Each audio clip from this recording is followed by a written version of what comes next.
캄보디아가 충격에 빠졌습니다. 전쟁이 끝난 뒤 그들이 서로 주고받은 말은 단 한 줄이었죠. 캄보디아 한국이 가장 무섭다. 태국 캄보디아 전면전 이후 캄보디아 군인들 사이에서는 또 하나의 문장이 돌기 시작했습니다.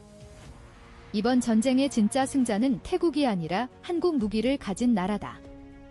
도대체 전쟁터에서 무슨 일이 벌어졌기에 패전국 입에서 이런 말이 나왔을까요?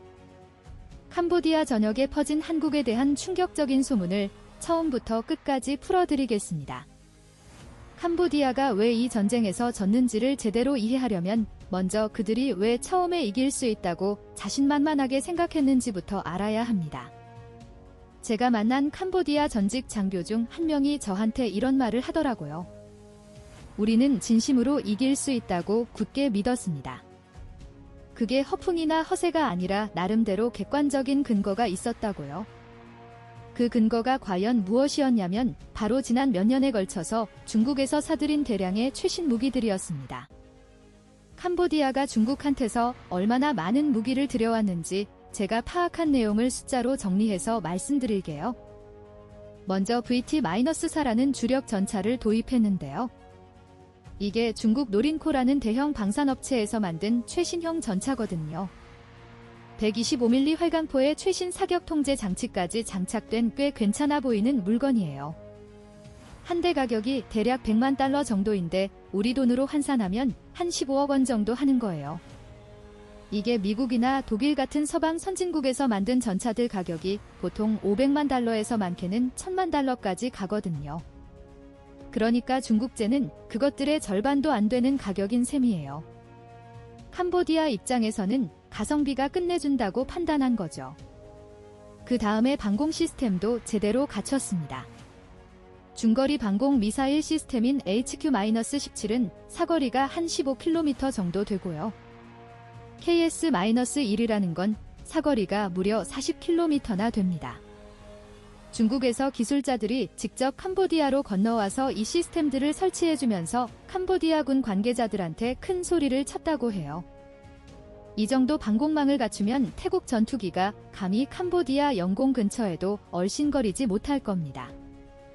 우리가 만든 레이더는 수백 km 밖에 있는 적기도 탐지할 수 있고 미사일이 알아서 쫓아가서 격추시킵니다. 이렇게 장담했다고 하더라고요. 그런데 캄보디아가 가장 자신있어 했던 무기는 따로 있었는데요. 바로 다연장 로켓 시스템이었습니다. PHL-03이라는 중국제 최신형 다연장 로켓 시스템이 있는데요. 이게 한 번에 로켓 12발을 동시에 쏟아부을 수 있는 무시무시한 화력을 갖고 있고요. 사거리가 무려 150km나 된다고 중국 측에서 홍보를 했어요. 150km면 서울에서 대전까지 거리거든요. 그 정도 떨어진 곳에서 발사해도 적진을 타격할 수 있다는 뜻이에요. 캄보디아가 PHL-03을 6문이나 보유하고 있었고요. 거기다가 구소련 시절에 개발된 BM-21이라는 좀 구형인 다연장 로켓도 48문을 갖고 있었어요. 이걸 다 합치면 다연장 로켓 시스템 총 76대에서 많게는 80대 정도를 운영하고 있었습니다. 여기서 아주 중요한 포인트가 하나 있는데요. 태국은 다연장 로켓이 60대밖에 없었거든요. 단순히 숫자로만 비교하면 캄보디아가 20대 정도 더 많았던 거예요. 제가 인터뷰한 캄보디아 장교가 바로 이 부분을 특히 강조하면서 자세하게 설명해 주더라고요. 자기들이 전쟁 시작하기 전에 치밀하게 계산을 다 해봤대요. 전투기는 태국이 70대 넘게 보유하고 있고 우리 캄보디아는 전투기가 단 한 대도 없으니까 하늘에서 싸우면 진다. 그건 처음부터 솔직하게 인정했다고 해요. 공중전은 포기한 거죠. 그런데 다연장 로켓은 우리가 숫자에서 앞서니까 지상에서 화력으로 승부하면 충분히 이길 수 있다고 판단한 거예요. 로켓을 수백 발씩 한꺼번에 쏟아부어서 태국 국경 지역을 완전히 초토화시키면 태국 정부가 국내 여론 압박을 버티지 못하고 결국 협상 테이블에 나올 수밖에 없을 거라고 계산한 거였죠. 게다가 지형적인 이점도 확실히 있었습니다. 태국 캄보디아 국경 지역에 카지노 건물들이 여러 개 있었는데요. 캄보디아가 이걸 몇 년에 걸쳐서 은밀하게 군사기지로 개조해놨거든요. 카지노 건물이 왜 군사기지로 쓰기에 좋으냐면요. 일단 도박장이라는 게 돈이 엄청나게 오가는 곳이다 보니까 건물 자체를 굉장히 튼튼하게 짓거든요. 철근 콘크리트를 아끼지 않고 두껍게 쌓아 올려서 웬만한 공격에는 끄떡없게 만들어요. 거기다가 도박장 특성상 내부에 거대한 홀이 있잖아요. 수백 명이 동시에 도박할 수 있는 넓은 공간 말이에요. 이런 공간이 무기랑 탄약을 쌓아두고 병력을 숨기기에 딱 좋았던 거예요. 게다가 이 카지노들이 산악지형 위에 지어져 있어서 공중에서 폭격하려 해도 산이 가려서 쉽지 않고요. 지상에서 보병이 접근하려 해도 가파른 경사면을 올라와야 하니까 방어하기가 아주 유리한 위치였습니다. 캄보디아 장교가 저한테 당시 심정을 솔직하게 털어놨는데요. 이렇게 말했습니다. 우리는 완벽하다고 생각했습니다. 중국에서 들여온 최신 무기로 완전 무장하고 요새화된 진지에서 튼튼하게 버티면서 다연장 로켓으로 태국을 신나게 두들기면 충분히 이길 수 있다고 확신했어요. 설령 완전히 이기지는 못하더라도 최소한 우리가 원하는 조건으로 협상을 끌어낼 수 있을 거라고 봤습니다. 그때 저는 단도직입적으로 물었습니다. 그런데 왜 졌습니까? 그 장교가 한참 동안 말이 없더니 깊은 한숨을 내쉬면서 이렇게 대답하더라고요. 우리가 몰랐던 게 있었습니다. 한국 무기가 뭔지 전혀 몰랐어요. 이게 바로 핵심이었습니다. 캄보디아 군부가 전쟁 전에 태국군 전력을 분석할 때 미국에서 들여온 F-16 전투기가 몇 대인지, 스웨덴에서 사온 그리펜 전투기 성능이 어느 정도인지 이런 것들은 아주 꼼꼼하게 다 파악하고 있었거든요. 그런데 한국에서 들여온 무기들에 대해서는 정보 수집을 거의 안 했대요. 별거 아닐 거라고 대수롭지 않게 그냥 넘겨버린 거죠. 캄보디아 정보 당국 내부에서 한국 무기에 대한 인식이 어떠했냐면요. 한국이 무슨 무기를 만들어? 훈련기나 겨우 파는 나라 아니야? 미국 기술 뺏겨서 조립하는 수준 아니야? 이런 식으로 완전히 무시하는 분위기가 지배적이었다고 합니다. 그래서 오판이 결정적이었어요. 제가 수집한 정보들을 종합해서 분석한 바로는 캄보디아 지휘부가 한국 방위 산업의 실체를 완전히 과소평가했습니다. KGGB라는 정밀 유도 폭탄이 도대체 뭔지, 그게 어떤 능력을 갖고 있는지 전혀 몰랐고요. T-50이라는 비행기가 있다는 건 알았는데 그냥 조종사 가르치는 훈련기인 줄로만 알았지 실제 전투에 투입할 수 있는 경공격기라는 사실은 전혀 파악을 못했어요. 푸미폰 아두냐댓이라는 군함이 한국에서 건조된 최신의 호위함이고 태국 해군 최강 전력이라는 것도 까맣게 모르고 있었습니다. 한마디로 정보 실패였어요. 옛날 중국 손자라는 사람이 쓴 병법서에 이런 말이 있잖아요. 적을 알고 나를 알면 100번을 싸워도 위태롭지 않다고요. 캄보디아가 바로 이 기본 중에 기본을 어긴 거예요. 자기네 무기만 쳐다보면서 우리 이 정도면 되겠지 하고 자신감에 잔뜩 차 있었지. 정작 상대방이 어떤 무기를 갖고 있는지는 제대로 분석하지 않았던 거죠. 특히 한국 무기에 대해서는 완전히 무지한 상태로 전쟁에 뛰어들었습니다. 그 대가를 이제부터 아주 톡톡히 치르게 됩니다. 캄보디아 장교가 인터뷰 끝나기 직전에 저한테 마지막으로 이런 말을 했어요. 만약 우리가 한국 무기 성능을 전쟁 전에 미리 알았더라면 아마 전쟁을 시작하지 않았을 겁니다. 적어도 저런 방식으로는 절대 하지 않았을 거예요. 그만큼 나중에 받은 충격이 어마어마했다는 뜻이겠죠. 자, 그러면 실제로 전쟁이 어떻게 시작됐고 캄보디아 군인들이 처음에 어떤 기분이었는지 자세하게 말씀드리겠습니다. 그들은 처음 몇 시간 동안은 진짜로 자기들이 이기고 있다고 철석같이 믿었거든요. 그 환상이 어떻게 산산조각 났는지 들어보시죠. 2025년 12월 초 캄보디아가 먼저 공격을 시작했습니다. 제가 여러 경로를 통해서 입수한 정보에 따르면 캄보디아군 지휘부가 선제 공격을 결정한 데는 몇 가지 전략적인 이유가 있었는데요. 가장 핵심적인 건 기습 효과를 최대한 노린 거였어요. 태국이 본격적으로 전쟁 태세를 갖추고 대응하기 전에 우리가 먼저 강력한 한 방을 때려서 기선을 제압하고 나중에 있을 협상에서 유리한 고지를 점하겠다는 계산이었죠. 한마디로 선방 필승이라고 생각한 거예요. 공격 개시 새벽 시간대에 캄보디아 다연장 로켓 부대가 일제히 발사 준비에 돌입했습니다. PHL-03 6문이 태국 국경 방향을 향해 천천히 포구를 돌렸고요. 구형이지만 여전히 화력이 막강한 BM-21 발사대 수십문도 함께 배치됐어요. 캄보디아 포병들이 긴장된 표정으로 최종 점검을 마쳤고 지휘관이 무전기를 들었습니다. 그리고 마침내 발사 명령이 떨어졌습니다. 제가 캄보디아 포병 출신 병사를 직접 인터뷰했는데요. 그날 새벽에 벌어진 상황을 마치 어제 일처럼 아주 생생하게 기억하고 있더라고요. 이렇게 말했습니다. 발사 버튼을 누르는 그 순간이 정말 짜릿했습니다. 로켓들이 열벌건 불을 내뿜으면서 하늘로 솟구쳐 오르는 광경을 보니까 우리가 지금 이기고 있다는 느낌이 온몸으로 확 밀려 들어왔어요. 옆에 있던 동료들이랑 서로 얼싸안고 환호성을 질렀습니다. 드디어 시작이다, 우리가 해냈다 이러면서요.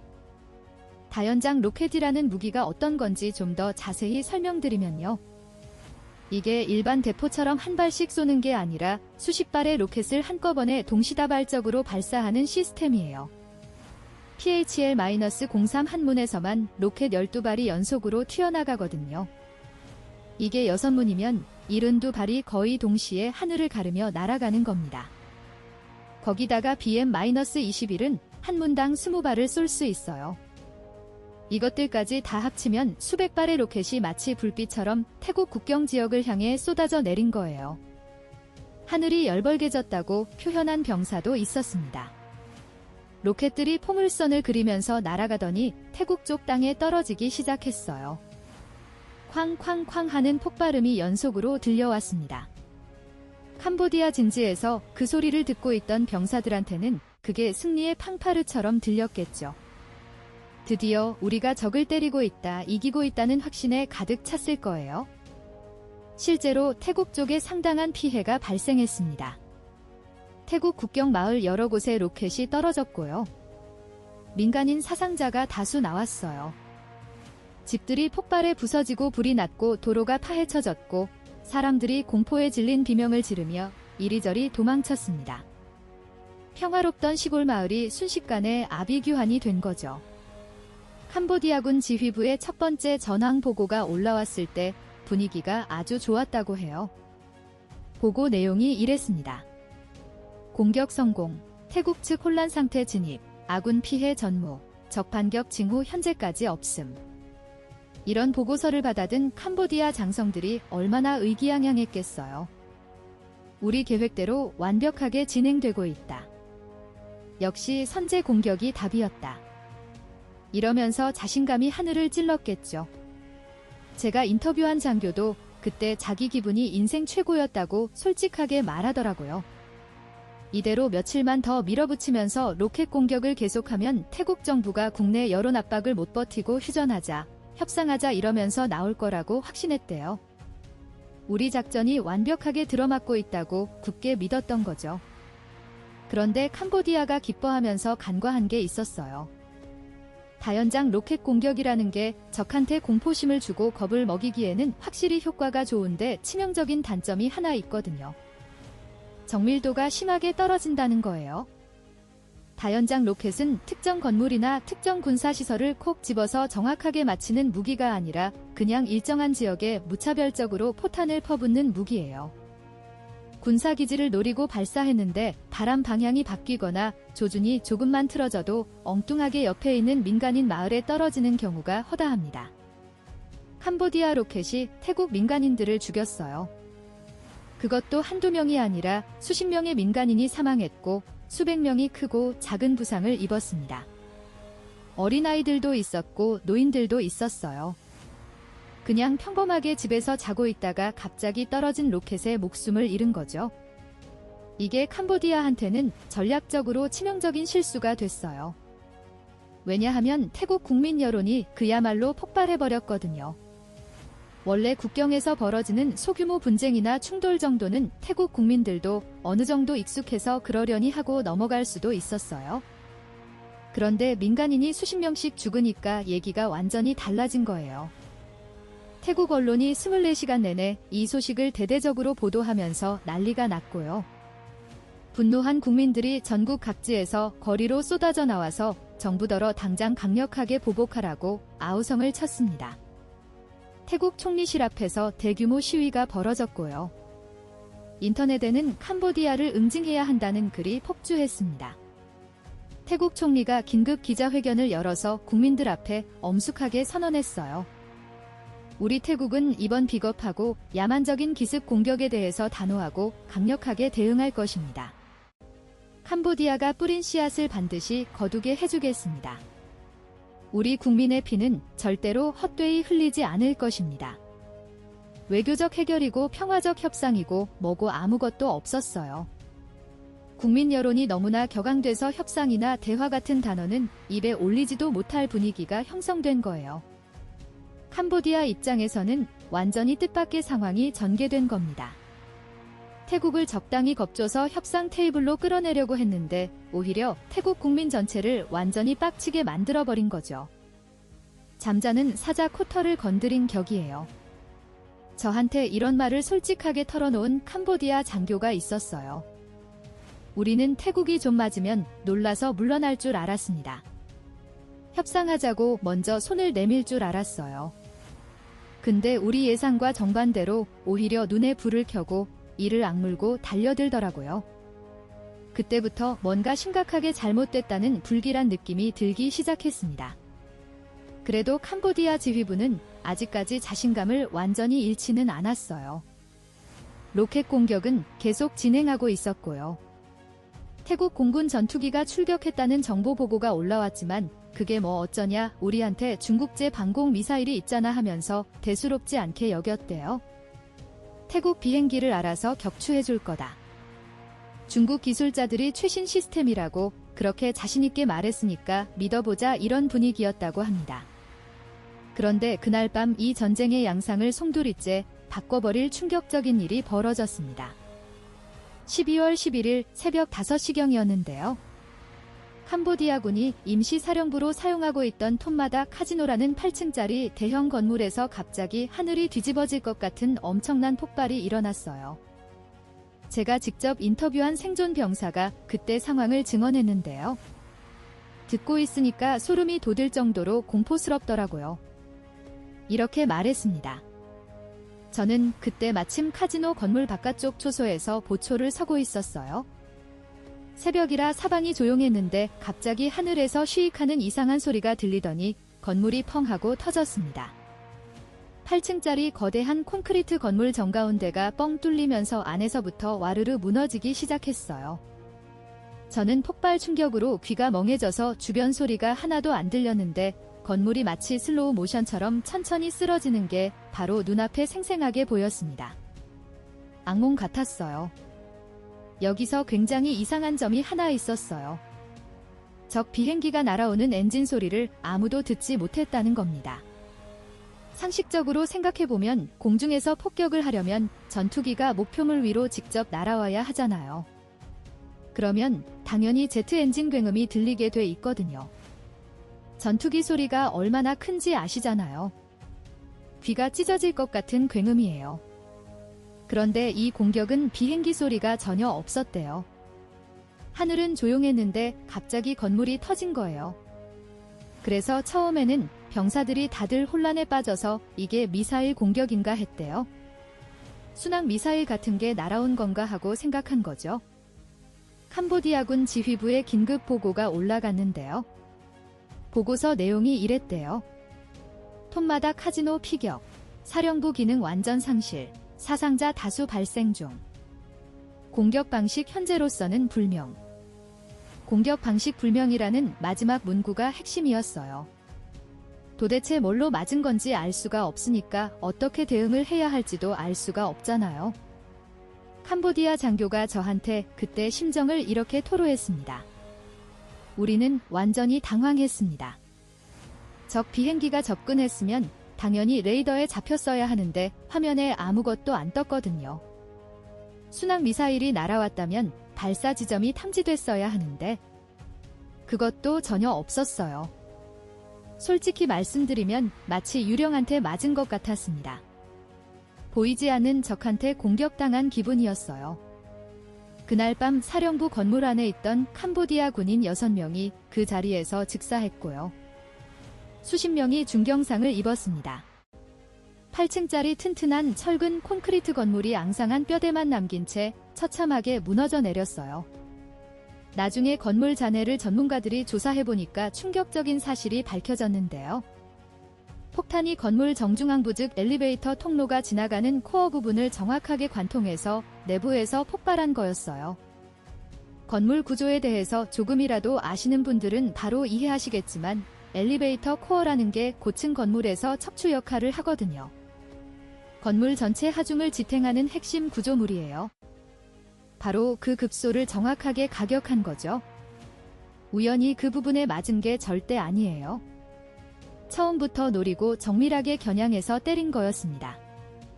다음 날 아침에 더 큰 충격이 캄보디아를 강타했습니다. 짜이 졸리라는 교량이 있었는데요.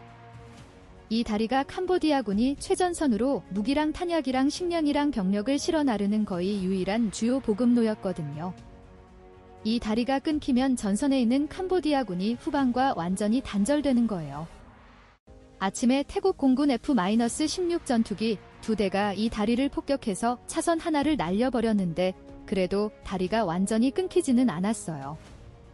나머지 차선으로 차량들이 아직 건너다닐 수 있었거든요. 캄보디아 측에서 급하게 복구 작업을 시작하려던 참이었죠. 그런데 그날 저녁에 F-16이 또 왔습니다. 두 번째 폭격이 다리 정중앙 부분을 귀신같이 정확하게 타격했어요. 이번에는 다리가 완전히 두 동강이 나버렸습니다. 아침에 한 번 때리고 저녁에 한 번 더 때리고 딱 두 번의 정밀 타격으로 캄보디아군 핵심 보급로가 완전히 절단된 거예요. 이때쯤 되니까 캄보디아군 사이에서 수군수군 이상한 소문이 돌기 시작했어요. 야, 너 들었어? 태국군이 100km 밖에서 폭탄을 쏜다더라.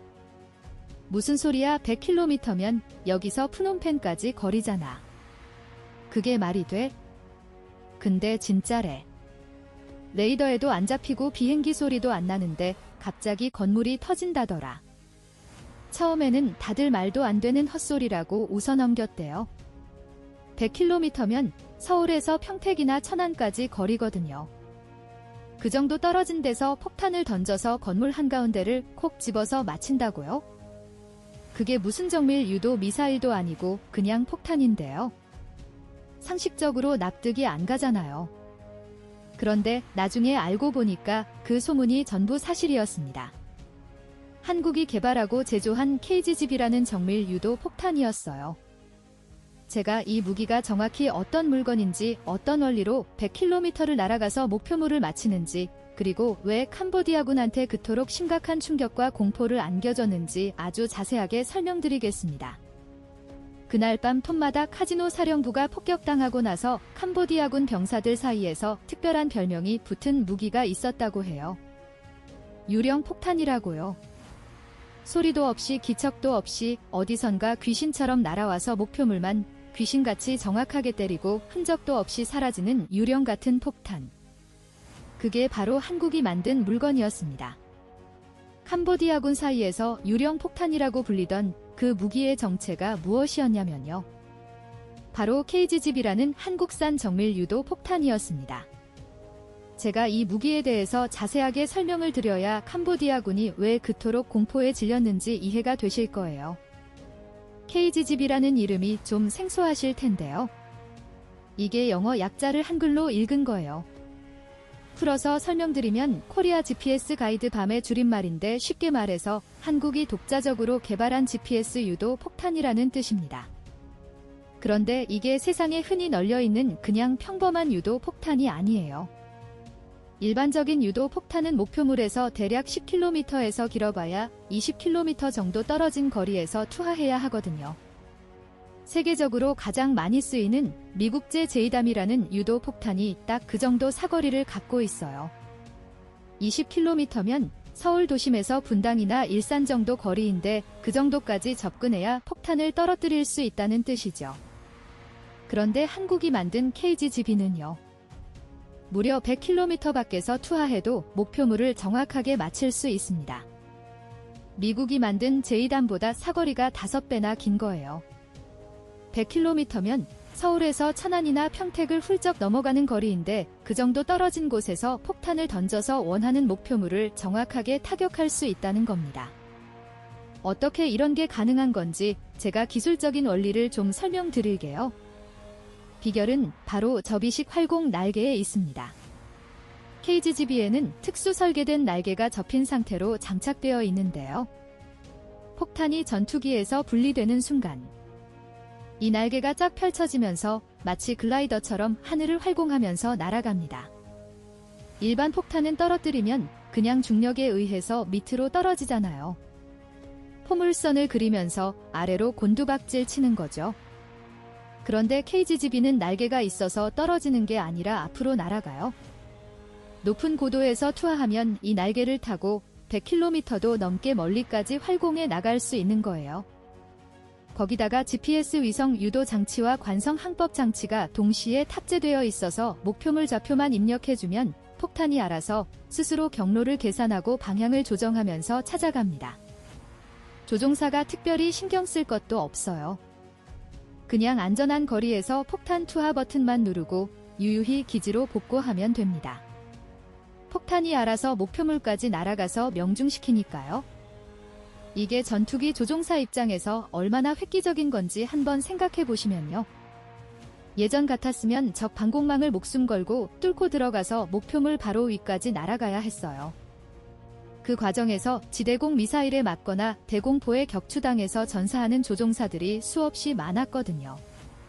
전투기 조종사가 얼마나 위험한 직업인지 아시잖아요. 그런데 KGB가 있으면 적 방공 미사일이 아무리 발버둥 쳐도 절대 닿지 않는 100km 바깥의 완전히 안전한 거리에서 느긋하게 공격을 수행할 수 있으니까 조종사 생존율이 비교할 수 없을 정도로 높아지는 겁니다. 그리고 KGB한테는 또 하나 특별한 능력이 있는데요. 바로 선외 비행이 가능하다는 거예요. 일반 유도 폭탄은 대부분 직선으로만 날아가거든요. 목표물을 향해 일직선으로 떨어지는 거죠. 그런데 KGB는 지형을 따라서 곡선으로 휘면서 비행할 수 있어요. 산이 가로막고 있으면 산을 휘감아 돌아서 뒤쪽에 있는 목표물을 공격할 수 있다는 뜻이에요. 톰마다 카지노가 왜 그렇게 속수무책으로 당했는지 이제 이해가 되시죠? 그 건물이 산악 지형 위에 있어서 정면에서 공격하기 어려운 위치였거든요. 그래서 캄보디아군이 안심하고 사령부로 쓰고 있었던 건데 KGB가 산을 빙 돌아서 측면에서 들어와 버린 거예요. 전혀 예상치 못한 방향에서 공격이 날아왔으니까 손쓸 틈도 없이 당한 거죠. 이 무기를 개발한 곳이 한국항공우주산업이라는 회사인데요. 줄여서 KAI라고 부릅니다. 개발 과정이 정말 눈물겹다고 해요. 제가 나중에 업계 관계자한테 들은 얘긴데요. 처음에 한국이 미국한테 유도 폭탄 기술을 이전해달라고 요청했대요. 그런데 미국이 칼같이 거절했어요. 정밀 유도 무기 기술은 최고급 군사 기밀이라서 동맹국이라도 함부로 공유할 수 없다는 거였죠. 그래서 한국 엔지니어들이 이를 악물고 처음부터 독자 개발에 나섰는데 정말 몇 년을 밤낮 없이 연구실에서 살다시피 하면서 마침내 해냈다고 합니다. 그것도 미국 제이담보다 사거리가 5배나 긴 물건을 만들어냈어요. 스승을 뛰어넘은 제자라고 해야 할까요? 미국 입장에서도 이건 좀 당황스러웠을 거예요. 기술 안 알려줬더니 혼자서 더 좋은 걸 만들어버렸으니까요. 캄보디아 장교한테 KGB에 대해서 처음 들었을 때 느낌이 어떠했냐고 물어봤더니요. 한참 동안 말을 못하더라고요. 그러다가 이렇게 대답했습니다. 처음에는 거짓말인 줄 알았습니다. 100km 밖에서 건물 한가운데를 맞춘다니 그게 말이 됩니까? 미사일도 아니고 폭탄인데요. 그런데 나중에 실제로 확인해 보니까 전부 사실이더라고요. 그때 등골이 오싹해졌습니다. 우리가 상대하는 게 어떤 수준의 무기인지 그제야 깨달은 거예요. 제가 인터뷰한 캄보디아 병사 중에 톰마다 카지노 폭격 현장에서 살아남은 사람이 있었는데요. 그 친구가 이런 얘기를 해줬어요. 폭격 직후에 동료들이랑 같이 잔해를 뒤지면서 생존자를 찾았는데요. 그때 이상한 점을 발견했대요. 건물 주변은 멀쩡한데 건물 자체만 정확하게 무너져 있었다는 거예요. 보통 폭격을 당하면 주변 일대가 다 같이 피해를 입잖아요. 폭발 충격파가 사방으로 퍼지니까요. 그런데 이 공격은 건물만 콕 집어서 때린 것처럼 깔끔했대요. 마치 외과 의사가 수술하듯이 원하는 부분만 정확하게 도려낸 느낌이었다고 표현하더라고요. 이게 바로 정밀 유도 무기의 위력이에요. 무차별적으로 파괴하는 게 아니라 원하는 목표물만 골라서 정확하게 타격하는 거죠. KGB의 명중 오차가 몇 미터 이내라고 하는데 그게 얼마나 정밀한 건지 감이 잘 안 오시죠. 축구 골대 크기가 대략 가로 7m, x 세로 2m 정도 되거든요. 100km 떨어진 곳에서 축구공을 차서 골대 안에 정확히 넣는다고 생각해보세요. 그게 KGB가 하는 일이에요. 인간의 손으로는 절대 불가능한 정밀함이죠. 그래서 캄보디아군이 어디에 숨어도 안전하지 않았던 거예요. 산속 동굴에 숨으면 산을 돌아서 오고 튼튼한 건물에 들어가면 건물 한가운데를 뚫고 다리 밑에 숨으면 다리를 끊어버리니까요. 도망칠 곳이 없었습니다. KGB 얘기가 캄보디아군 사이에서 급속도로 퍼지면서 병사들 사기가 바닥을 치기 시작했어요. 아무리 잘 숨어도 소용없다. 그 폭탄은 어디든 찾아온다. 이런 공포가 전선 전체에 퍼졌습니다. 제가 인터뷰한 한 병사는 이렇게 말했어요. 밤에 잠을 못 잤습니다. 하늘에서 언제 또 유령 폭탄이 떨어질지 몰라서요. 비행기 소리라도 나면 그나마 피할 시간이라도 있는데 이건 소리도 없이 갑자기 터지니까 정말 미칠 것 같았어요. 그런데 캄보디아군을 공포에 떨게 만든 한국 무기가 KGB만 있었던 게 아닙니다. 하늘에서 또 다른 위협이 나타났거든요. 처음에는 그냥 훈련기인 줄 알았대요. 근데 그 훈련기가 실제로 폭탄을 떨어뜨리고 로켓을 쏘기 시작하니까 다들 경악했다고 합니다. FA-50이라는 비행기였는데요. 이게 캄보디아군한테 또 다른 악몽이 됐습니다. KGB가 캄보디아군 사령부와 보급로를 박살내고 있는 동안 또 다른 한국 무기가 전선의 모습을 드러내는데요. 처음에 캄보디아 정보당국에서 이 비행기에 대한 보고를 받았을 때 별로 대수롭지 않게 여겼다고 합니다. 보고 내용이 이랬대요. 태국 공군이 FA-50이라는 비행기를 국경 근처 전진기지에 배치했다. 이 기종은 한국에서 만든 훈련기다. 훈련기라는 단어를 보고 캄보디아 지휘부가 코웃음을 쳤다고 해요. 뭐야, 훈련기를 전선에 배치한다고? 애들 장난해? 진짜 전투기가 부족하니까 훈련기라도 끌고 나온 모양이네 이러면서요. 그런데 그게 얼마나 치명적인 오판이었는지 머지않아 뼈저리게 깨닫게 됩니다. FA-50이라는 비행기가 정확히 무엇인지 설명을 드려야 할 것 같은데요. 정식 명칭이 T-50 골든 이글이에요. 한국항공우주산업에서 미국 로키드 마틴이랑 손잡고 공동 개발한 고등 훈련기인데 세계 최초의 초음속 훈련기라는 타이틀을 갖고 있습니다. 초음속이라는 게 소리보다 빠르다는 뜻이에요. 소리가 1초에 약 340m를 가거든요. 그보다 빠르게 날 수 있다는 건 총알이 날아가는 것보다 빠른 속도로 하늘을 가른다는 뜻이에요. 훈련기 주제에 그런 성능을 갖추고 있다는 게 놀랍지 않나요? 그런데 한국이 이 훈련기를 개발하면서 처음부터 아주 야심찬 계획을 세웠어요. 그냥 조종사 훈련만 시키는 비행기로 끝내지 말고 여기다 무장을 달아서 실제 전투에도 투입할 수 있게 만들자는 거였죠. 그래서 T-50을 기반으로 여러 가지 파생형을 개발했는데요. FA-50은 훈련기에 폭탄 투하 능력을 추가한 경공격기이고요.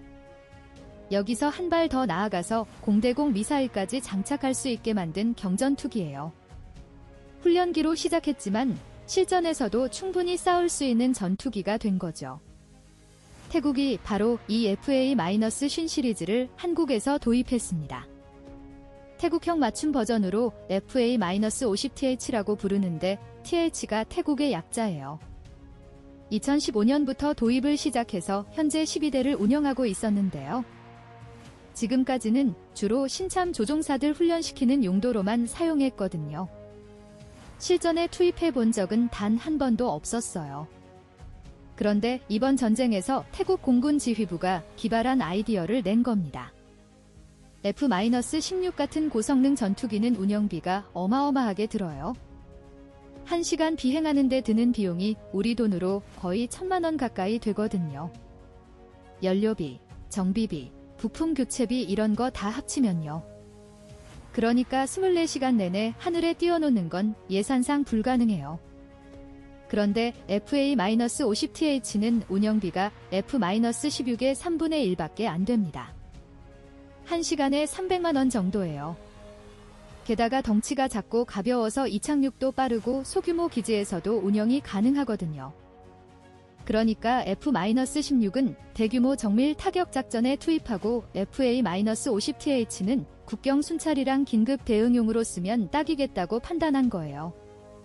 12월 중순에 태국 공군이 FA-50TH 편대를 캄보디아 국경 바로 코앞에 있는 전진기지에 배치했습니다. 평소에는 후방 안전한 곳에 있던 비행기들을 최전선으로 끌고 온 거예요. 이게 캄보디아 입장에서는 굉장히 위협적인 상황이었습니다. 왜냐하면 전진기지에서 국경까지 비행시간이 채 10분도 안 걸리거든요. 캄보디아군이 로켓 발사 준비를 하고 있다는 징후가 포착되는 순간 FA-50TH가 바로 출격해서 달려올 수 있다는 뜻이에요. 예전처럼 느긋하게 로켓 쏘고 천천히 철수할 시간이 없어진 거죠. 제가 인터뷰한 캄보디아 병사가 이때부터 분위기가 완전히 달라졌다고 하더라고요. 정글에서 로켓 발사 준비를 하고 있으면 언제 태국 전투기가 날아올지 몰라서 신경이 곤두섰대요. 예전에는 F-16 뜨는데 시간이 좀 걸리니까 그 사이에 쏘고 도망갈 수 있었거든요. 근데 FA-50TH가 전진 배치된 다음부터는 발사 준비하는 도중에 비행기 소리가 들리면 허겁지겁 장비 내팽개치고 도망쳐야 했대요. 로켓 제대로 한 발도 못 쏘고 달아나기 바빴다고 해요. 12월 17일에 결정적인 사건이 벌어졌는데요. 태국군 정찰 위성이 캄보디아 국경 근처 정글에서 수상한 움직임을 포착했어요. 분석해보니까 다연장 로켓 발사대 3문이 발사 준비를 하고 있는 게 확인됐습니다. 이 로켓들이 발사되면 또다시 태국 민간인들이 죽게 생겼어요. F-16을 출격시키자니 후방기지에서 날아오려면 최소 20분은 걸리는데 로켓 발사는 5분이면 끝나거든요. 기다리다가는 이미 로켓이 발사된 후에 도착하게 되는 거죠. 그때 전진기지에 대기하고 있던 FA-50TH 2대가 긴급 출격 명령을 받았습니다. 조종사들이 비행기에 뛰어오르고 엔진 걸고 활주로 달려서 이륙하고 목표 지점까지 도달하는 데 걸린 시간이 총 7분이었어요. 캄보디아군이 로켓 발사 준비를 막 끝내고 이제 발사 버튼을 누르려던 바로 그 찰나였습니다. FA-50TH가 굉음을 내면서 정글 위를 저공으로 휩쓸고 지나갔어요. 캄보디아 병사들이 하늘에서 갑자기 나타난 전투기를 보고 혼비백산에서 사방으로 흩어져 달아났고 로켓 발사대는 그 자리에 덩그러니 버려졌습니다. 나중에 태국군 특수부대가 그 현장을 확보했는데요. 로켓에 이미 발사 좌표가 입력되어 있었대요. 어디를 겨냥하고 있었는지 확인해보니까 태국 국경 마을 한가운데 주거 지역이더라고요. 하마터면 또 수십 명의 민간인이 목숨을 잃을 뻔했던 거예요. 훈련기라고 무시당하던 FA-50TH가 수십 명의 목숨을 구한 겁니다. 이 사건 이후로 캄보디아군 사이에서 FA-50에 대한 인식이 완전히 바뀌었어요. 훈련기가 아니다. 저건 진짜 전투기다. 작고 빠르고 언제 어디서 나타날지 모르니까 더 무섭다. 이런 평가가 퍼졌습니다. 제가 인터뷰한 캄보디아 장교가 이렇게 말하더라고요. F-16은 무섭긴 하지만 그래도 예측이 가능합니다. 큰 비행기니까 출격 준비하는데 시간이 걸리고 어느 방향에서 오는지 레이더로 추적할 수 있거든요. 그런데 FA-50은 달랐어요. 작고 빠르고 갑자기 나타나서 공격하고 사라집니다. 게릴라 같은 비행기예요. 우리가 게릴라전을 잘한다고 자부했는데 오히려 우리가 하늘에서 게릴라 공격을 당한 셈이죠. FA-50의 진짜 무서운 점은 가성비라고 저는 생각해요. F-16 한 대 가격이면 2세대 살 수 있거든요. 운영비도 3분의 1밖에 안 들고요. 그러면서 성능은 구형 전투기 못지않아요. 초음속으로 날 수 있고 정밀 유도 무기를 장착할 수 있고 현대식 레이더와 항공전자 장비도 갖추고 있습니다. 캄보디아 같은 가난한 나라 입장에서 생각해보면 이게 얼마나 부러운 물건이겠어요. 자기들은 전투기가 한 대도 없는데 태국은 이런 가성비 최강 비행기를 12대나 굴리고 있으니까요. 더 충격적인 건 이 비행기가 전 세계적으로 엄청나게 잘 팔리고 있다는 사실이에요. 태국뿐만 아니라 인도네시아, 필리핀, 이라크, 폴란드 같은 나라들이 줄줄이 FA-50 시리즈를 구매했어요. 지금까지 수출된 대수가 거의 200대에 육박합니다. 한국이 만든 항공기 중에서 단일 기종으로 이 정도 수출 실적을 올린 건 유일해요. 그만큼 세계 시장에서 인정받고 있다는 뜻이죠.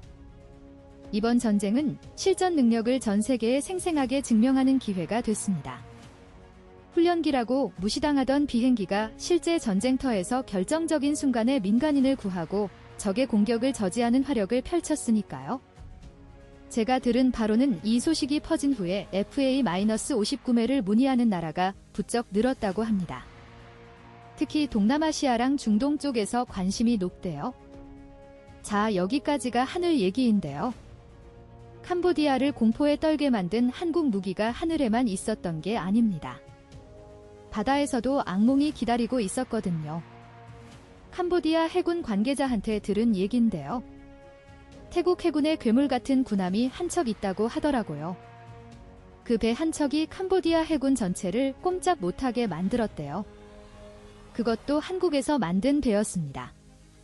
하늘에서 KGB-B랑 FA-50이 캄보디아군을 공포에 떨게 만들고 있는 동안 바다에서도 결정적인 일이 벌어지고 있었습니다. 제가 캄보디아 해군 출신 장교를 한 명 만났는데요.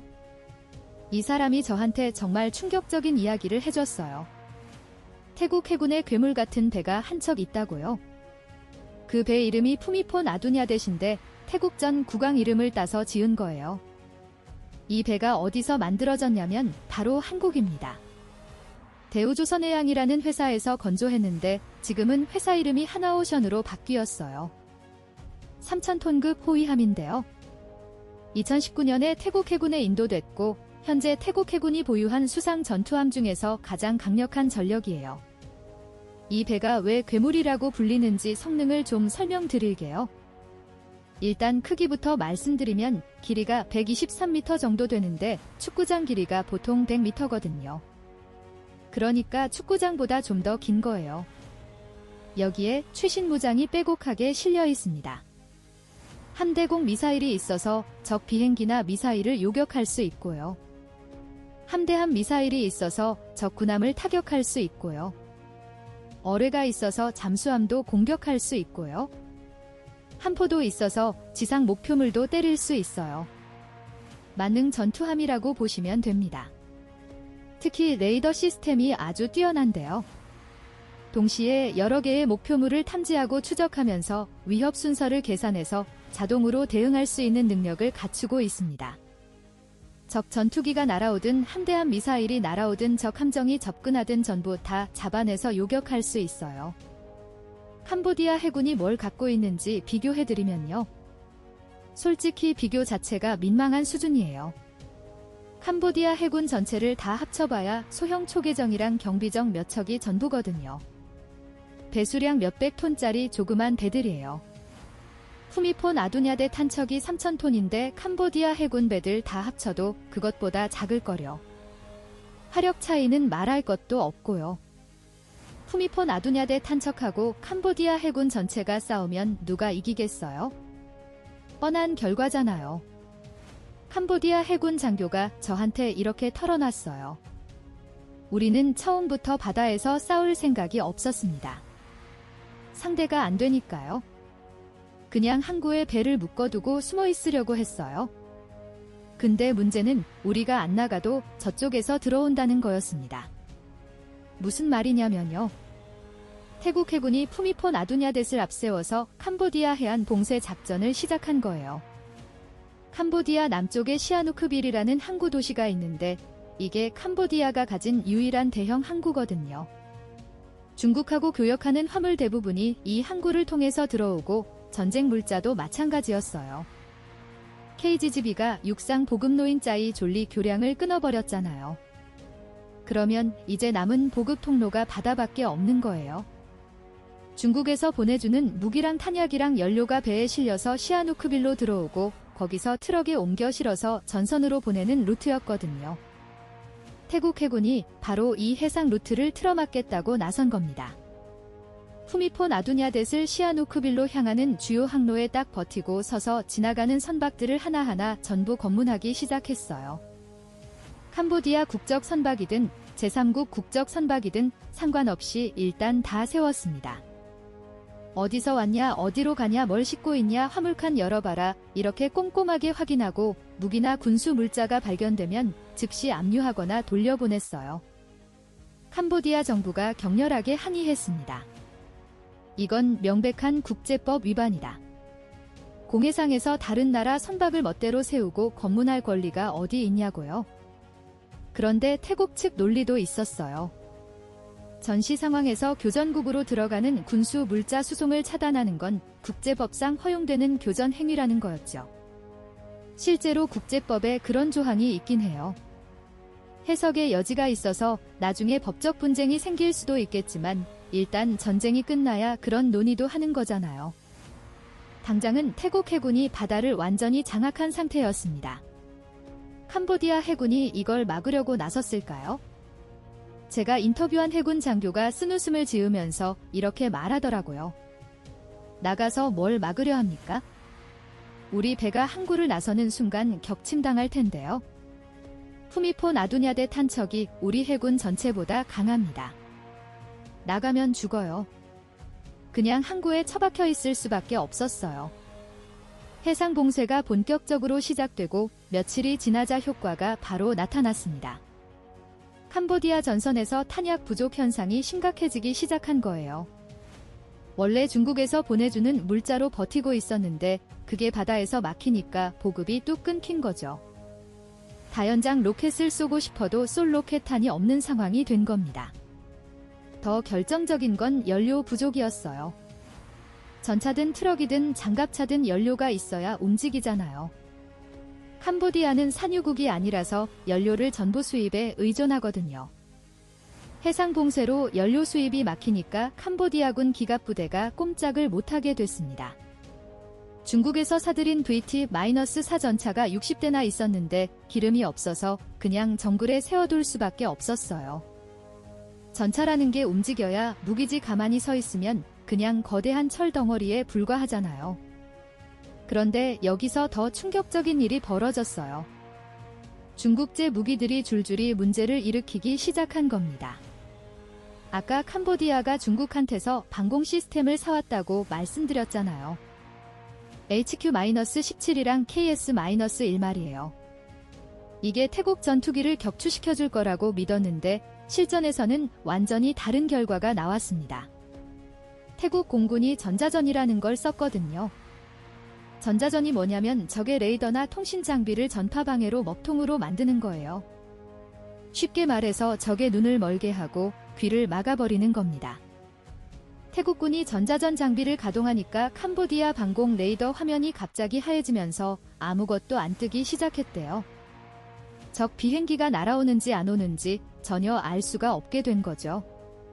제가 인터뷰한 캄보디아 방공부대 출신 병사가 이렇게 말하더라고요. 레이더 앞에 앉아 있었는데 갑자기 화면이 하얘졌습니다. 처음에는 고장인 줄 알고 이리저리 만져봤는데 소용이 없었어요. 나중에 알고 보니까 태국군이 전파 방해를 한 거였습니다. 우리는 눈뜬장님이 된 거예요. 적 비행기가 어디서 오는지 하나도 모른 채로 폭격을 당했습니다. 더 황당한 건 방공 미사일을 쏘고 싶어도 못 썼다는 거예요.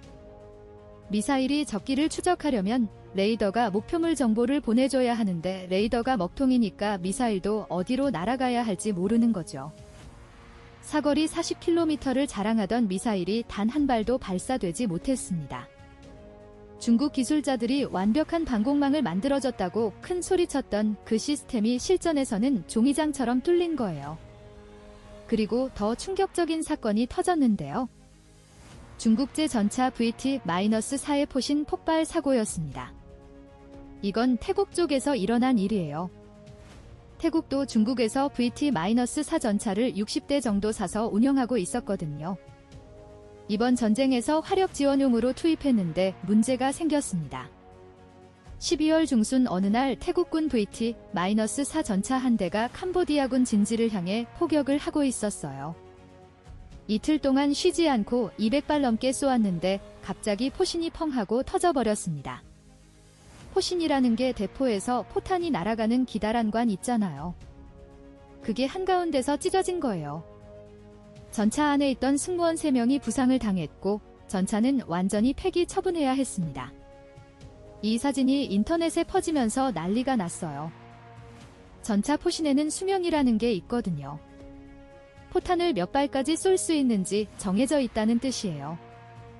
VT-4 전차의 포신 수명이 공식적으로 500발로 되어 있었습니다. 500발 쏘면 새 포신으로 교체하라는 거죠. 근데 이 전차는 겨우 200발 쏘았을 뿐이에요. 수명의 절반도 안 채웠는데 터져버린 겁니다. 비교를 해드리면요. 한국군이 사용하는 K1A1 전차의 포신 수명은 1200발이에요. 중국제 VT-4의 2배가 넘죠. 그것도 공식 수명이 그렇고 실제로는 더 쏴도 끄떡없다고 합니다. 한국 전차는 1200발 다 쏘고도 멀쩡한데 중국 전차는 500발 수명이라면서 200발에 터졌어요. 이게 품질 차이입니다. 이 소식이 캄보디아군한테도 퍼졌는데요. 병사들 사이에서 이런 말이 돌았대요. 태국군 중국 전차도 터졌다는데 우리 전차는 괜찮은 거냐? 우리 것도 똑같은 중국제잖아. 언제 터질지 누가 아냐? 중국 무기에 대한 신뢰가 완전히 바닥을 친 거예요. 캄보디아 장교가 저한테 이때 심정을 솔직하게 털어놨는데요. 배신당한 기분이었습니다. 중국이 세계 최고 수준의 무기를 싸게 팔아준다고 해서 믿고 샀는데 막상 써보니까 다 엉터리였어요. 방공망은 종이고 전차는 터지고 로켓은 맞지도 않고 우리가 뭘 믿고 싸웁니까? 하늘은 KGB-B랑 FA-50한테 빼앗기고 바다는 한국산 군함한테 봉쇄당하고 믿었던 중국 무기는 다 고장나고 캄보디아군이 사면초가에 빠졌습니다. 이런 상황에서 캄보디아 병사들이 어떤 고통을 겪었는지 그리고 한국 무기에 대해서 어떤 소문들이 퍼졌는지 말씀드리겠습니다. 제가 들은 이야기들 중에는 정말 믿기 어려운 것들도 있었는데요. 과장이 섞여 있긴 하지만 그만큼 공포가 컸다는 증거이기도 합니다. 육상 보급로가 끊기고 해상 보급로까지 막히면서 캄보디아 최전선 부대에 끔찍한 일이 벌어지기 시작했습니다. 보급이 완전히 끊긴 거예요. 제가 인터뷰한 캄보디아 병사 중에 최전선에서 직접 싸웠던 사람이 있었는데요. 그 친구가 들려준 이야기가 정말 처참했습니다. 이렇게 말하더라고요. 근데 보급 트럭이 안 오기 시작하면서 상황이 급격히 나빠졌어요. 3일째부터 하루에 라면 한 봉지로 버텨야 했습니다. 그것도 물 아껴야 하니까 제대로 끓이지도 못하고 생라면을 부숴서 나눠 먹었어요. 배고픔보다 더 심각한 건 탄약 부족이었습니다. 총은 있는데 쏠 총알이 없으면 그냥 쇠막대기에 불과하잖아요. 병사가 이렇게 말했어요. 소총탄이 1인당 30발밖에 안 남았습니다. 보통 전투하면 한 번에 수백 발은 쓰거든요. 30발이면 한 번 교전하면 끝이에요. 장교가 아끼라고 신신당부했는데 적이 쳐들어오면 어떻게 아낍니까? 다들 불안해서 잠을 못 잤어요. 다연장 로켓 부대는 더 심각했습니다. 로켓탄이 완전히 바닥난 거예요. 발사대는 있는데 쏠 로켓이 없으니까 그냥 고철 덩어리가 된 거죠. 캄보디아군이 자랑하던 다연장 로켓 화력이 완전히 무력화된 겁니다. 로켓 없는 다연장 로켓 부대가 뭘 할 수 있겠어요? 그냥 앉아서 적한테 맞기만 기다리는 거죠. 연료 상황은 더 절망적이었어요. 전차 부대의 얘기를 들어보니까요. VT-4 전차가 60대나 있는데 움직일 수 있는 게 10대도 안 됐대요. 나머지는 기름이 없어서 그냥 정글에 주차해 놓은 상태였다고 합니다. 적이 쳐들어오면 어떻게 하냐고요? 할 수 있는 게 없었어요. 전차가 움직이지 못하면 그냥 표적이에요. 숨어있는 위치가 노출되면 KGB 날아와서 박살 내버리는 거죠. 병사들이 말하더라고요. 전차 옆에 있으면 오히려 더 위험하다고 폭격 맞으면 같이 죽으니까 전차에서 최대한 멀리 떨어져 있으라고 서로 경고했대요. 굶주림과 공포가 겹치니까 탈영병이 속출하기 시작했습니다. 밤에 몰래 부대를 빠져나가서 고향으로 도망치는 병사들이 하루에도 몇 명씩 생겼대요. 처음에는 헌병대가 잡아다가 처벌했는데 나중에는 너무 많아져서 손을 쓸 수가 없었다고 합니다. 장교들도 마찬가지였어요. 일부 부대는 지휘관이 먼저 도망쳐버려서 병사들만 남겨진 경우도 있었대요. 어떤 부대는 아예 통째로 무기 버리고 항복했다고 합니다. 제가 인터뷰한 병사가 이런 말을 했어요. 솔직히 도망치고 싶었습니다. 근데 고향이 너무 멀어서 못 갔어요. 정글 헤매다가 죽을 것 같았거든요. 그냥 여기서 항복하는 게 더 살 확률이 높겠다 싶어서 버텼습니다. 적이 오면 손 들고 나가려고 했어요. 이런 상황에서 병사들 사이에 한국 무기에 대한 온갖 소문이 퍼지기 시작했습니다. 직접 목격한 사실도 있었지만 과장되거나 왜곡된 얘기들도 많았어요. 공포가 극에 달하니까 없는 얘기도 만들어지고 있던 얘기도 부풀려진 거죠. 제가 수집한 소문들 중에 대표적인 것들을 말씀드릴게요. 첫 번째 소문은 유령 폭탄에 대한 거였는데요. KGB 말이에요. 병사들 사이에서 이렇게 알려졌대요. 한국 폭탄은 100km 밖에서 날아온다. 비행기 소리가 안 나니까 피할 수가 없다. 어디로 튈지 예측이 불가능하다. 산도 돌아오고 건물도 뚫는다. 숨을 곳이 없다. 사실과 과장이 섞여 있는데요. 100km 사거리는 사실이에요. 비행기 소리가 안 나는 것도 비행기가 멀리서 투하하니까 당연히 소리가 안 들리는 거고요. 산을 돌아서 공격한다는 것도 선외 비행 능력 때문에 가능한 얘기예요. 다만 어디로 튈지 예측 불가능하다는 건 좀 과장된 거죠. 정밀 유도 폭탄이니까 오히려 정확하게 예측 가능한 궤적으로 날아가는 건데 맞는 쪽 입장에서는 어디서 올지 모르니까 그렇게 느낀 거예요. 두 번째 소문은 FA-50에 대한 거였어요. 한국 훈련기가 있는데 이게 진짜 전투기보다 더 무섭다. 작고 빨라서 레이더에 안 잡힌다. 갑자기 나타나서 폭탄 떨어뜨리고 사라진다. 유령 비행기다. 이것도 사실과 과장이 섞여 있는데요. 이 작고 빠른 건 맞아요. 레이더에 안 잡힌다는 건 과장이에요. 스텔스 기능이 있는 건 아니거든요. 다만 작은 비행기라 레이더 반사 면적이 적어서 대형 전투기보다는 탐지가 좀 어려운 건 사실이에요. 캄보디아군 레이더가 전자전에 무력화됐으니까 아예 못 잡은 거지 원래 안 잡히는 비행기는 아닙니다. 세 번째 소문이 가장 충격적이었는데요. 한국 군함에 대한 거였어요. 태국 해군에 한국에서 만든 괴물 군함이 있다. 그 배 한 척이 우리 해군 전체를 막고 있다. 미사일을 수십 발 동시에 쏠 수 있다. 잠수함도 잡고 비행기도 잡는다. 한국 해군 기술이 세계 최강이다. 후미폰 아두냐댓에 대한 얘긴데요. 대부분 사실이에요. 그 배 성능이 정말 뛰어나거든요. 다만 미사일을 수십 발 동시에 쏜다는 건 좀 과장되긴 했는데 동시에 여러 목표물을 추적하고 대응할 수 있는 능력은 있으니까 아주 틀린 말은 아니에요.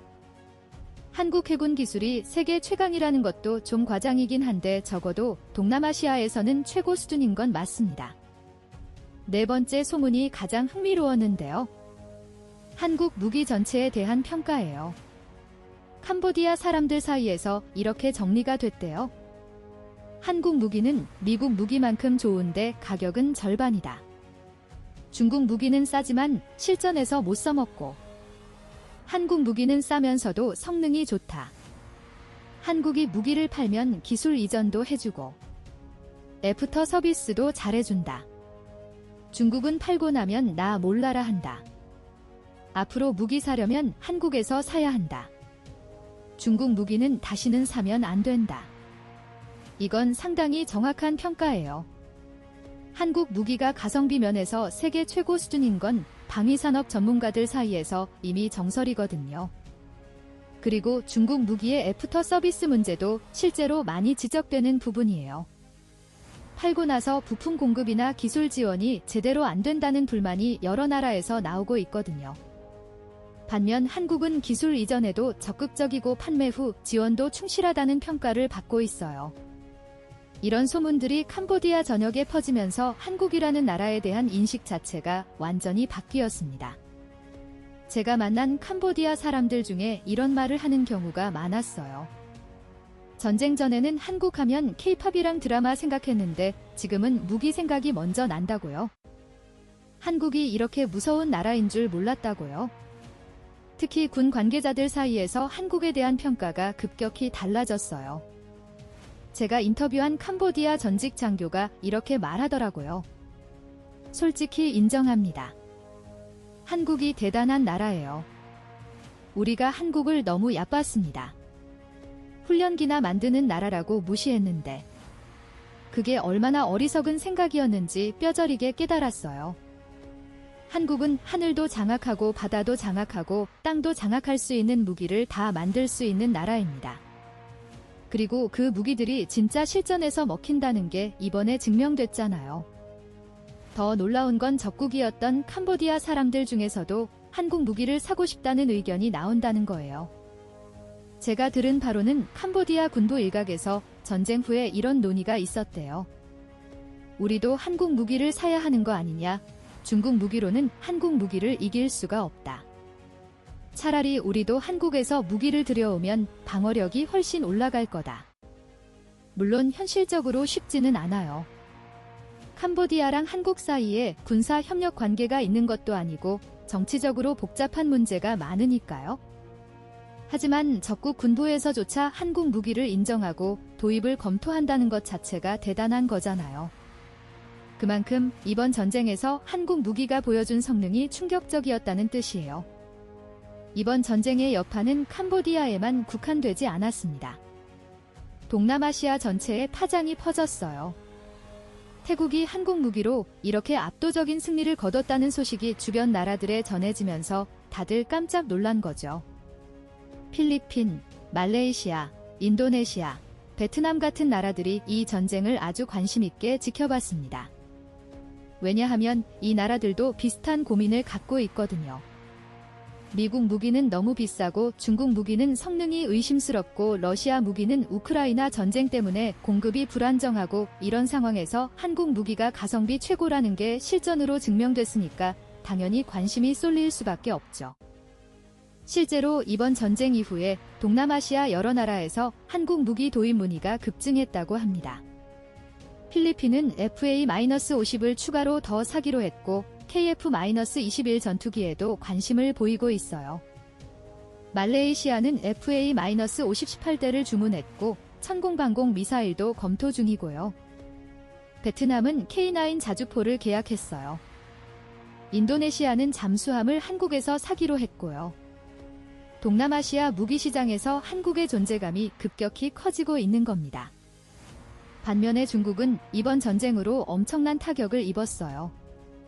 중국 무기가 실전에서 이렇게 처참하게 실패하는 모습이 전 세계에 생중계된 셈이니까요. 방공망은 종이처럼 뚫렸고 전차 포신은 터졌고 다연장 로켓은 맞지도 않았고 이런 결과가 알려지면서 중국 무기에 대한 신뢰가 바닥을 쳤습니다. 홍콩 언론인 사우스차이나 모닝포스트에서 이번 전쟁을 분석하는 기사를 냈는데요. 제목이 의미심장했어요. 한국이 중국의 최대 경쟁자로 부상하고 있다는 내용이었습니다. 기사에서 이런 분석을 하더라고요. 동남아시아 무기시장에서 중국의 점유율이 2015년에는 40 가까이 됐는데 지금은 29로 떨어졌다. 이번 전쟁 이후에는 20밑으로 내려갈 가능성이 높다. 그 빈자리를 한국이 차지하고 있다. 한국 무기는 중국보다 비싸지만 성능이 확실히 검증됐고 미국 무기보다는 훨씬 저렴하니까 중진국들한테 가장 매력적인 선택지가 되고 있다. 중국 입장에서는 정말 뼈아픈 분석이죠. 그리고 제가 가장 주목하는 변화가 있는데요. 바로 한국에 대한 인식의 전환이에요. 동남아시아 사람들이 한국을 어떻게 봤냐면요. 예전에는 K-팝, 드라마, 화장품, 삼성 핸드폰 이런 것들이 먼저 떠올랐거든요. 문화 강국, 기술 강국이라는 이미지였죠. 그런데 이번 전쟁 이후로 군사 강국이라는 이미지가 추가됐어요. 한국이 세계적인 무기 수출국이라는 사실을 동남아시아 사람들이 확실하게 인식하게 된 거예요. 특히 캄보디아에서는 한국에 대한 두려움이 생겼습니다. 제가 만난 캄보디아 장교가 마지막에 이런 말을 하더라고요. 앞으로는 한국을 적으로 만들면 안 됩니다. 한국 무기를 상대하는 건 악몽이에요. 그리고 한국하고 친한 나라를 공격하는 것도 위험합니다. 태국처럼 한국 무기를 갖고 있으면 우리가 이길 방법이 없거든요. 이게 바로 한국이 가장 무섭다는 말의 진짜 의미예요. 단순히 무기 성능이 좋다는 차원을 넘어서 한국이라는 나라 자체에 대한 경외심이 생긴 거죠. 이 모든 이야기를 정리하면서 이번 전쟁이 갖는 역사적 의미와 한국 방위 산업의 미래에 대해서 말씀드리겠습니다. 이번 태국 캄보디아 전쟁을 취재하고 분석하면서 저는 정말 많은 생각을 하게 됐습니다. 35년 동안 미국 국방부에서 전 세계 군사 정세를 분석해 왔는데요. 이번처럼 한 나라의 방위 산업이 짧은 기간에 극적으로 부상하는 경우는 정말 드물었어요. 한국이 언제부터 이렇게 대단한 무기를 만들게 됐는지 잠시 역사를 돌아볼 필요가 있을 것 같습니다. 제가 미국 공군에 처음 들어간 1990년대만 해도 한국은 무기를 수입만 하는 나라였어요. 전투기도 미국에서 사고, 전차도 미국에서 사고, 군함도 외국에서 들여왔습니다. 자체적으로 만들 수 있는 건 소총이나 박격포 같은 기본적인 것들 뿐이었죠. 그때 누가 한국이 세계적인 무기 수출국이 될 거라고 했으면 다들 코웃음 쳤을 거예요. 그런데 불과 30년 만에 상황이 완전히 뒤집어졌습니다. 지금 한국은 전투기도 만들고 전차도 만들고 잠수함도 만들고 미사일도 만들고 정밀유도 폭탄도 만들고 최신 군함도 만듭니다. 그것도 그냥 만드는 게 아니라 세계 시장에서 경쟁력 있는 수준으로 만들어서 수출까지 하고 있어요. 폴란드 같은 나토 회원국도 한국 무기를 대량으로 사가고 있고 중동 부자 나라들도 한국 무기에 관심을 보이고 있습니다. 제가 분석한 바로는 한국 방위 산업이 성공한 비결이 3가지 있어요. 첫 번째는 절박함입니다. 한국은 북한이라는 적과 대치하고 있잖아요. 언제 전쟁이 터질지 모르는 상황에서 무기를 외국에만 의존할 수는 없었어요. 미국이 안 팔아주면 어떡하나 전쟁 나면 탄약을 제때 보급받을 수 있나 이런 불안감이 독자 개발의 원동력이 됐습니다. 살아남기 위해서 이를 악물고 기술 개발에 매달린 거예요. 두 번째는 뛰어난 인력이에요. 한국 사람들 교육열이 대단하잖아요. 실력 있는 공학도들이 정말 많은데 이 사람들이 방위산업에 뛰어들어서 밤낮 없이 연구 개발을 했습니다. KGB 개발 과정을 들어보면요. 미국이 기술 이전을 안 해줬을 때 한국 엔지니어들이 밑바닥부터 시작해서 결국 자기들 힘으로 해냈다고 해요. 그것도 미국 것보다 더 좋은 걸 만들어냈습니다. 안 된다고 하면 더 악착같이 달려드는 근성이 있는 거죠. 세 번째는 실용적인 접근이에요. 한국은 무조건 최첨단만 추구하지 않았습니다. 무기라는 게 아무리 성능이 좋아도 너무 비싸면 많이 못 만들잖아요. 한국은 성능과 가격 사이에서 최적의 균형점을 찾으려고 노력했어요. 꼭 필요한 성능은 확보하되 불필요한 것들은 과감하게 빼서 가격을 낮춘 거죠. 그 결과가 바로 가성비 최강 무기입니다. F-35살 돈이 없는 나라들한테는 FA-50이 있고 패트리어트 미사일 살 돈이 없는 나라들한테는 천궁이 있고 최신형 구축함 살 돈이 없는 나라들한테는 한국산 호위함이 있어요. 최고급은 아니지만 충분히 쓸만하고 가격은 착한 그런 포지션을 잡은 거예요. 이번 전쟁은 이런 한국의 전략이 정확히 맞아떨어진 사례였습니다. 태국이 최고급 미국 무기를 살 돈은 없었지만 한국 무기는 살 수 있었고 그 무기들이 실전에서 완벽하게 작동해서 전쟁을 승리로 이끌었으니까요. 그리고 이번 전쟁에서 한 가지 더 증명된 게 있어요. 한국 무기와 미국 무기의 호환성입니다. KGB가 미국제 F-16에 딱 맞았잖아요. 한국 무기가 미국 무기 체계랑 잘 연동된다는 게 엄청난 강점이에요. 미국 동맹국 입장에서는 기존에 갖고 있는 미국 무기랑 같이 쓸 수 있는 한국 무기가 매력적일 수밖에 없거든요. 중국이나 러시아 무기를 사면 미국 체계랑 안 맞으니까 따로 운영해야 하는데 한국 무기는 그런 문제가 없어요. 저는 앞으로 미국이 한국 방위 산업을 더 적극적으로 지원할 거라고 봅니다. 미국 입장에서도 동맹국들이 중국이나 러시아 무기 사는 것보다는 한국 무기 사는 게 훨씬 낫거든요.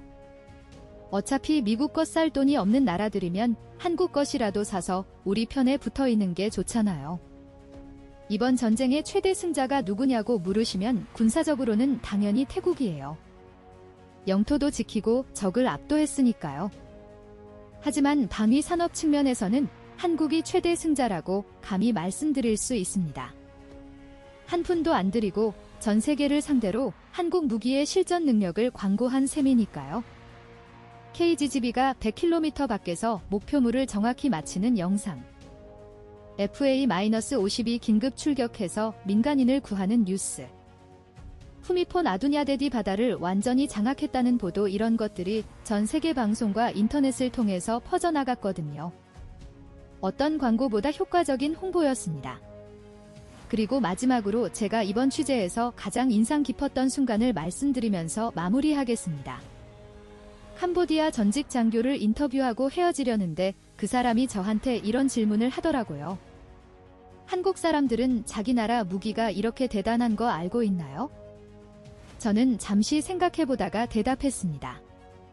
아마 대부분은 잘 모를 거예요. 한국 사람들은 자기 나라를 과소평가하는 경향이 있거든요. 그랬더니 그 장교가 고개를 저으면서 이렇게 말했습니다. 그건 이상한 일이에요. 우리는 한국이 무서워서 잠을 못 자는데 정작 한국 사람들은 자기들이 얼마나 강한지 모르고 있다니. 그리고 마지막으로 이 말을 남겼어요. 제가 이 인터뷰에서 드리고 싶은 말이 있습니다. 한국 사람들한테 전해주세요. 당신들 나라가 만든 무기는 정말 대단합니다. 우리를 공포에 떨게 만들었어요. 솔직히 말씀드리겠습니다. 한국이 가장 무섭습니다. 그리고 그 무서움 뒤에는 존경이 있습니다. 한국은 대단한 나라예요. 패배자의 입에서 나온 이 말이 어떤 승자의 자랑보다 더 강력하게 느껴졌습니다. 적이 인정하는 실력이 진짜 실력이니까요. 이번 태국 캄보디아 전쟁은 세계 무기 시장의 판도를 바꾸는 전환점이 될 겁니다. 한국 방위 산업은 이제 단순한 수출국을 넘어서 세계적인 군사 강국의 반열에 올랐습니다. 그리고 이 사실을 가장 뼈저리게 느끼는 건 한국 무기를 직접 상대해 본 적들이에요. 한국이 가장 무섭다. 이 말이 앞으로 동남아시아 전역에 그리고 전 세계에 퍼져나갈 겁니다. 한국의 저력은 이제 시작입니다. 우리 손으로 만든 무기가 전쟁의 판도를 바꾸는 세상, 여러분은 어떤 생각이 드셨나요? 한국 방산이 자랑스러우시다면 대한민국 기술력 최강이라고 댓글로 남겨주세요. 여러분 한 분 한 분의 그 한 줄이 우리나라 기술자들에게 가장 큰 박수입니다.